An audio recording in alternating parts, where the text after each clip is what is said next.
सुप्रभात। प्रस्तुत पाठ 19 पत्र लेखन नामक पाठ पढ़ने के लिए आप सभी का स्वागत है। आज हम लोग पढ़ेंगे पत्र लेखन यानी पत्र लिखना। पत्र कैसे लिखा जाता है इसमें आपको बताया जाएगा, लेकिन पत्र क्या होता है जाने। पत्र के द्वारा हम दूर बैठे अपने सगे संबंधियों के हालचाल का पता हम कर सकते हैं। आज संचार के बहुत सारे साधन हो जाने की वजह से हम पत्र लेखन के स्थान पर हम तत्काल अपने सगे संबंधियों का हालचाल आंखों देखा कानों सुना तत्काल प्राप्त कर ले रहे हैं। लेकिन पहले संचार के साधन इतने नहीं थे। उस समय हम अपने सगे संबंधियों का हालचाल पत्र के माध्यम से किया करते थे। कितना हो ये संचार के साधन का विकास हुआ है, फिर भी आज भी हमें पत्र लेखन की आवश्यकता पड़ती है, जिसके माध्यम से हम अपने विचारों और भावों को पत्र में लिखकर एक दूसरे के समक्ष प्रकट करते हैं और उनके विचारों और भावों को पत्र के माध्यम से प्राप्त करते हैं।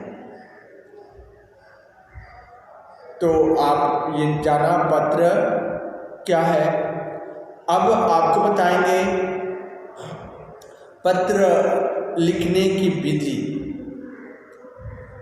तो पत्र लिखने की विधि को जानने के लिए आपको पत्र के अंग की जानकारी करनी पड़ेगी। तो पत्र के अंग क्या कौन कौन होते हैं, आइए हम बताते हैं। पत्र के अंग में होगा नाम व पता। नाम व पता। दूसरा है आपका तारीख।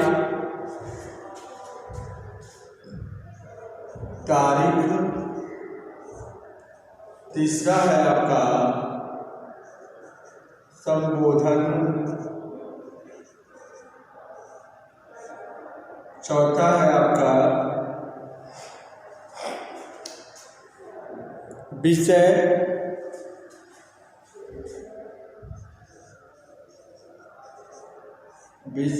पांचवा है आपका समाप्ति।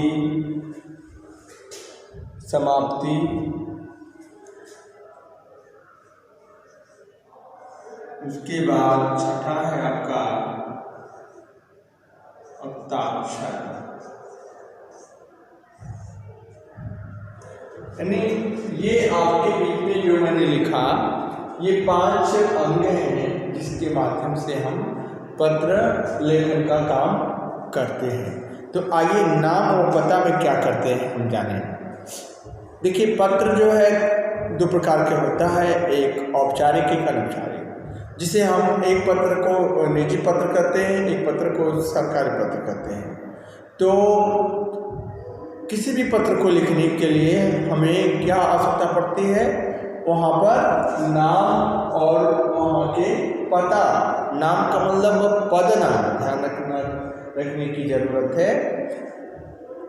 पद नाम कहीं मान लीजिए सरकारी पत्र लिखते हैं तो हम उन व्यक्ति का नाम नहीं लिखते हैं, बल्कि उनके पद का नाम लिखते हैं और जहाँ पत्र भेजा जाता है वहाँ का पता देते हैं। उसके बाद आपका आता है तारीख। तारीख मतलब डेट, दिनांक। जिस डेट को हम अपना एक पत्र लिखते हैं तो उस डेट को वहाँ पर लिखते हैं। उसके बाद आपको दिखाया गया है संबोधन। संबोधन के विषय में लिखा जाता है। जैसे मान लीजिए पत्र लिखते हैं तो मान लीजिए यहाँ लिखा जाता है सेवा में। उसके बाद सेवा में लिखते हैं तो यहाँ पर लिखते हैं पदनाम। तो यहाँ पर आप लिखते हो क्या, श्रीमान प्रधानाचार्य महोदय। सेवा में श्रीमान प्रधानाचार्य महोदय। उसके बाद आप लिखते हैं डेट। तो डेट आपको अभी बताएंगे कहाँ लिखेंगे। और उसके बाद संबोधन आप यहाँ पर लिखते हैं उनके पद का नाम। तो यहाँ पर क्या लिखेंगे आप, महोदय आप ऐसे दिखाते हैं। उसके बाद विषय महोदय लिखने के बाद आपको क्या लिखते हैं, महोदय। तो सबने निवेदन है कि आप लिखते हैं उसके पहले आप यहाँ पर ये महोदय को लिखने से पहले आप लिखते हो विषय लिखते हो और उसके बाद लिखते हो महोदय।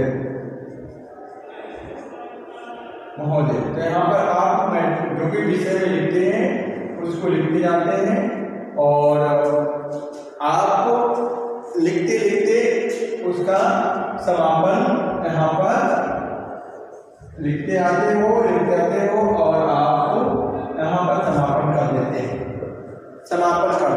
उसके बाद हस्ताक्षर कर देते हैं। यानी आपका आज्ञा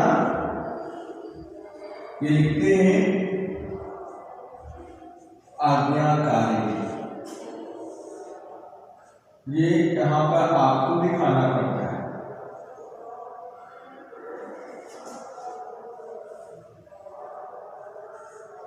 ये आपको दिखाना पड़ता है आज्ञाकारी शिष्य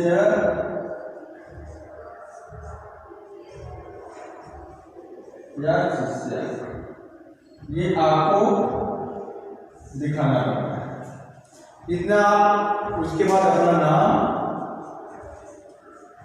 कक्षा और डेट नीचे भी लिख सकते हैं और यहाँ पर भी दिनांक भी आपको लिख सकते हैं। जहां चाहेंगे वहां पे लिख सकते हैं, वहां पर भी लिख सकते हैं और यहाँ पर भी लिख सकते हैं। वही यहाँ पर हस्ताक्षर बता दिया गया। तो ये रहा, ये नाम और पता के बाद तारीख, संबोधन, विषय, समाप्ति और हस्ताक्षर। तो इसमें आपको बता दिया गया जिस दिन पत्र लिखते हैं वह क्या लिखते हैं, वह डेट लिखते हैं। संबोधन, आप जिस तरह का पत्र लिखते हैं उस तरह का संबोधन यहाँ पर प्रस्तुत करते हैं। उसके बाद होता है विषय, आप किस तरह का पत्र लिखना चाहते हैं, उस पत्र के विषय में आप संक्षिप्त जानकारी देंगे। जैसे शुल्क मुक्ति हेतु प्रार्थना पत्र, या ऐसे कह सकते हैं जन्मदिन के अवसर पर बुलाने हेतु निमंत्रण पत्र, या सड़क निर्माण हेतु प्रार्थना पत्र में शिकायत पत्र कर सकते हैं, या पुस्तक मंगाने हेतु पत्र, मतलब जो भी हो सकता है आपकी इच्छा अनुसार जिस तरह का पत्र आप लिखना चाहते हैं। उसके बाद समाप्ति, आप जान रहे हैं समाप्त होने की तरीका कैसे होती है। नहीं प्रारंभ पता चले, मध्य पता चले और अंत पता चले ये पत्र में। ये नहीं आप लिखते जाइए कहाँ अंत होगा कुछ पता ही नहीं चल रहा है, उसके बाद लास्ट में आप लिखेंगे अपना हम अक्षर यहाँ पर दिखाएंगे। तो ये रहा बच्चों पत्र के अंग जिसको मैंने आपको बताया। अब आपको बताएंगे पत्र के प्रकार। तो पत्र के कितने प्रकार होते हैं? दो। एक होता है औपचारिक पत्र, दूसरा होता है अनौपचारिक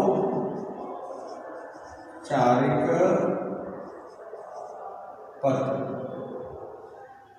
ये औपचारिक पत्र और दूसरा होता है अनौपचारिक पत्र। औपचारिक पत्र क्या होता है और अनौपचारिक पत्र क्या होता है, इसके विषय में आप जानेंगे। अनौपचारिक पत्र, औपचारिक पत्र में क्या होता है? औपचारिक पत्र उन लोगों के लिए लिखे जाते हैं जिनसे हमारा व्यक्तिगत परिचय नहीं होता। ये पत्र प्रायः किसी अधिकारी के लिए लिखे जाते हैं या एक विभाग से दूसरे विभाग के लिए ये पत्र लिखे जाते हैं। आपने देख लिया कि औपचारिक पत्र उन लोगों के लिए लिखे जाते हैं जिनसे हमारा कोई व्यक्तिगत परिचय नहीं होता। ये पत्र प्रायः किसी अधिकारी के लिए प्रस्तुत किए जाते हैं, लिखे जाते हैं। यह एक विभाग से दूसरे विभाग के लिए लिखे जाते हैं। अब औपचारिक पत्र कितने प्रकार के होते हैं आप बताते हैं। औपचारिक पत्र, एक औपचारिक पत्र क्या है? पहला होगा प्रार्थना पत्र, पहला है प्रार्थना पत्र और दूसरा है आपका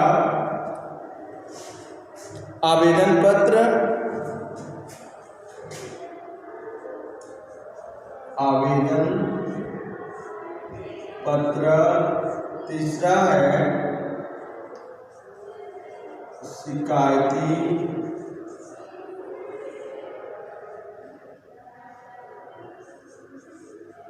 शिकायती पत्र और चौथा है आपका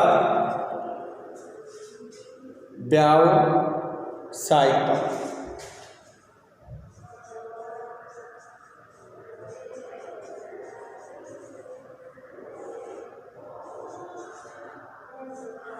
आपने देखा ये चार प्रकार के पत्र जो होते हैं ये मुख्य रूप से एक कौन से होते हैं? औपचारिक पत्र होते हैं। औपचारिक पत्र होते हैं जो चार प्रकार के यहाँ आपको मैंने बताया। कौन कौन? प्रार्थना पत्र, दूसरा आवेदन पत्र, तीसरा शिकायती पत्र और चौथा व्यावसायिक पत्र। यहाँ चार प्रकार के पत्र औपचारिक पत्र के माध्यम से आपको जानना होगा और ये सभी मैं आपको बता दें इसमें कोई मेरा व्यक्तिगत संबंध नहीं होता, आपका कोई व्यक्तिगत संबंध नहीं होता है। यह पत्र हम अपने अधिकारी के पास भेजते हैं। अब आपको मैं बताऊंगा अनौपचारिक पत्र। अनौपचारिक पत्र में क्या होता है बच्चों? अनौपचारिक पत्र उन लोगों के लिए लिखे जाते हैं जिनसे हमारा व्यक्तिगत संबंध होता है। अतः ऐसे पत्र को हम पारिवारिक पत्र भी कहते हैं। यह पत्र हम अपने मित्रों और संबंधियों को लिखते हैं। एक बार पुनः देखें, अनौपचारिक पत्र को हम पारिवारिक पत्र भी कहते हैं। इस पत्र से हमारा व्यक्तिगत संबंध होता है। इस पत्र को हम अपने सगे संबंधित लोगों जैसे मित्रों, रिश्तेदारों इत्यादि के पास भेजते हैं। ये भी पत्र 4 प्रकार के होते हैं। पहला है, हम बताएंगे आपको, यह पत्र भी 4 प्रकार के होते हैं। पहला है आपका पारिवारिक पत्र। पारिवारिक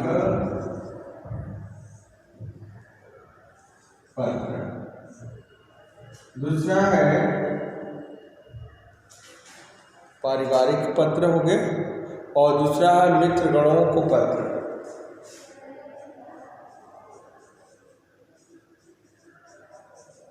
मित्रगणों को पत्र। तीसरा है, आपको बता दें, निमंत्रण पत्र।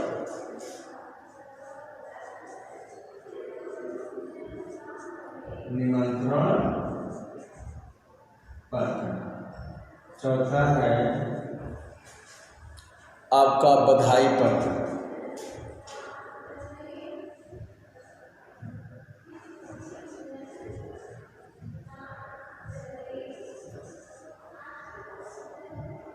बधाई। ये 4 प्रकार के पत्र हैं जिसको हम अनौपचारिक पत्र के अंतर्गत मानते हैं। अब देखें क्या होता है अनौपचारिक पत्र में। पारिवारिक पत्र का मतलब जान ही रहे हैं, जैसे अपने पिता के पास, बड़े भैया के पास, दीदी के पास जो पत्र हम भेजते हैं वह पत्र हमारा पारिवारिक पत्र के अंतर्गत आता है। उसके बाद दूसरा है मित्रगणों को पत्र।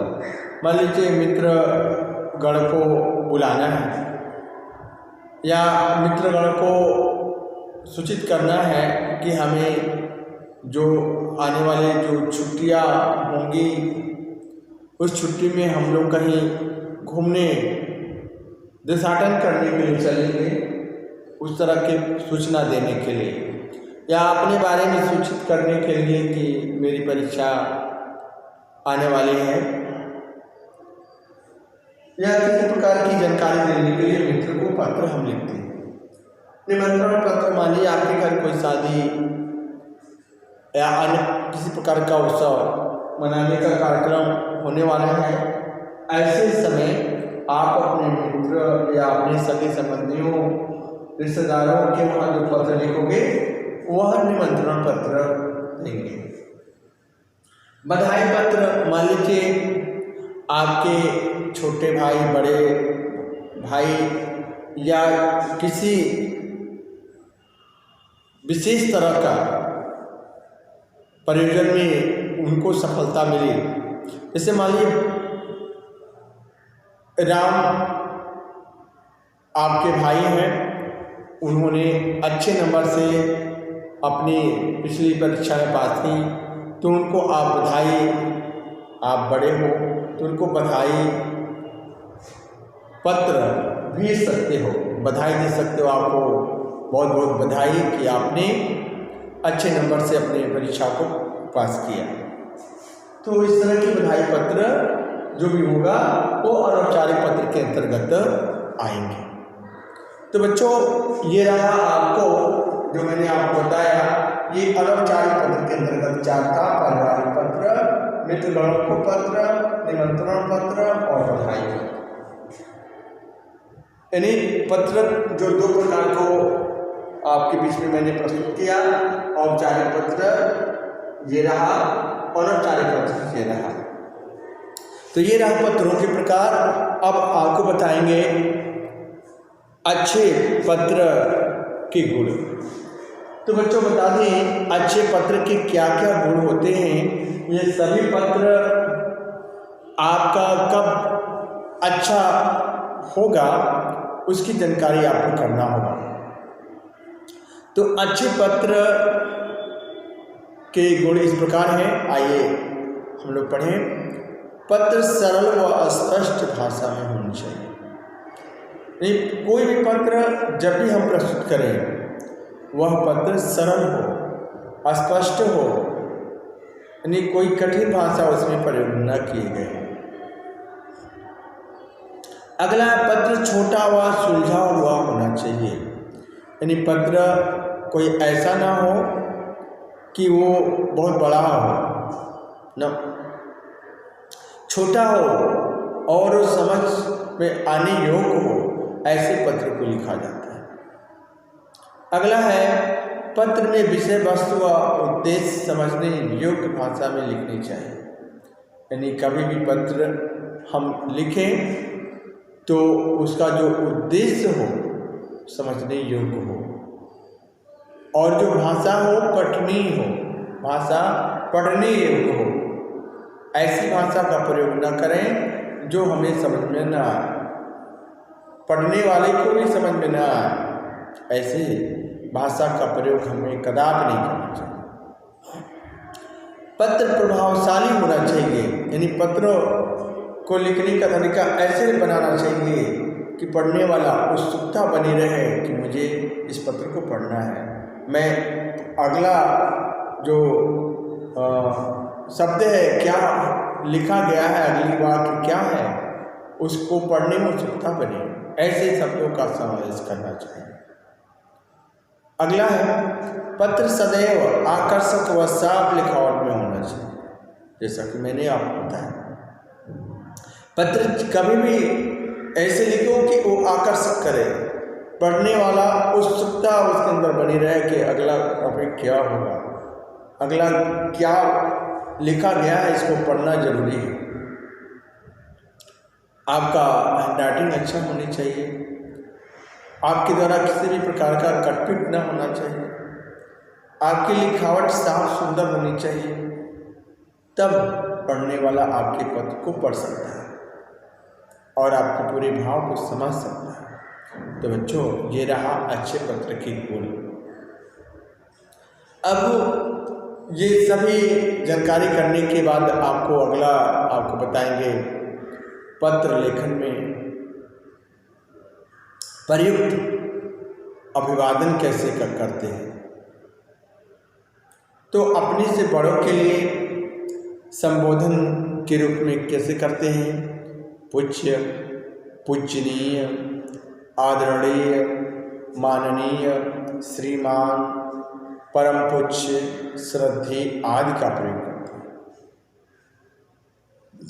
अभिवादन में सादर प्रणाम, चरण स्पर्श, सादर चरण स्पर्श इत्यादि के रूप में हम उनका अभिवादन करते हैं।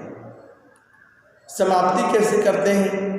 देखिए, आपका आज्ञाकारी, आपकी आज्ञाकारी, आपका अनुज, आपकी अनुजा, स्नेह पात्र, सेवक, कृपा पात्र, स्नेहाकांक्षी, कृपाकांक्षी, कृपाकांक्षणी आदि, यानी इतने शब्दों से हम समाप्ति कर सकते हैं।